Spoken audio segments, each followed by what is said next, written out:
మిథున రాశి వాళ్ళందరికీ కూడా 31 డిసెంబర్ నుంచి 6 జనవరి 2024 వరకు ఎలా ఉందో చూద్దాం. ఈ రాశ్యాధిపతి బుధుడు వెంటనే ఇతను వక్రంలోకి రావటం, ధనుసులో ఉన్న బుధుడు వెనక్కి వచ్చేస్తున్నాడు అనమాట. వృశ్చిక రాశి రావటం వల్ల శత్రుక్షేత్రము మళ్ళీ 6వ ఇల్లు అన్నీ కూడా ఈ మిథున రాశి వాళ్ళకి బాగా నెగిటివ్ ఎఫెక్ట్ కనిపిస్తుంది అన్నమాట.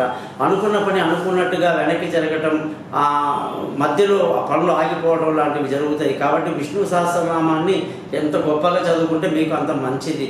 అలాగే మానసిక చికాకు ఉండే అవకాశం ఉంటుంది కాబట్టి ప్రశాంతంగా ఉండడానికి ఆలోచించాలి.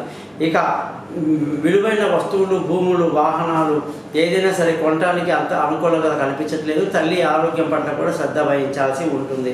ఇక పిల్లల విషయానికి వస్తే ఎవరైతే విదేశాలకు వెళ్ళాలి లేదా దూర ప్రయాణాలు చేస్తే ఇబ్బందులు ఉండే అవకాశాలు ఉన్నాయి. కాబట్టి మిథున రాశి వాళ్ళు ఆ విషయం కూడా జాగ్రత్త తీసుకుంటూ తెలివి తక్కువ నిర్ణయాలు తీసుకునే అవకాశం ఉంది కాబట్టి జాగ్రత్తగా ఉండాలి. ఇక భార్యాభర్తల మధ్య చక్కటి సైద్య కలిగి సంతోషంగా ఆనందంగా ఈ వారం అంతా గడుపుతారు. పెళ్లి కాని వాళ్ళకు పెళ్లి కుదురుతుంది, దూరంగా ఉన్న వాళ్ళు కలుసుకుంటారు. అదృష్టంగానే చూసుకుంటే ఈ వారం మంచి అదృష్టవంతులు అవుతారు. అలాగే తండ్రి నుంచి రావాల్సిన ఆస్తులు ఏమైనా ఉంటే రావడానికి అవకాశం ఉంటుంది. ఉద్యోగస్తులందరికీ కూడా ఈ వారం మంచి భవిష్యత్తు కనిపిస్తుంది. పేరు ప్రఖ్యాతులు పెంచే విధంగా మీ పనులు ఉంటాయి. నలుగురు శభాష్ అనే విధంగా మీరు ముందుకు వెళ్తారు.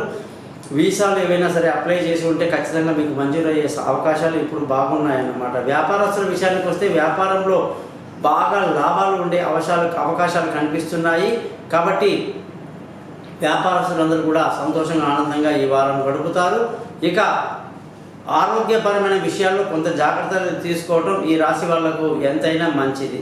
ఈ వారం అంతా కూడా మీరు మహావిష్ణువు యొక్క మంత్రాలు, అష్టాక్షరి మంత్రం ఓం నమో నారాయణాయ అలాంటివి కానీ విష్ణు సహస్రనామం చదువుకోండి, మేలు జరుగుతుంది.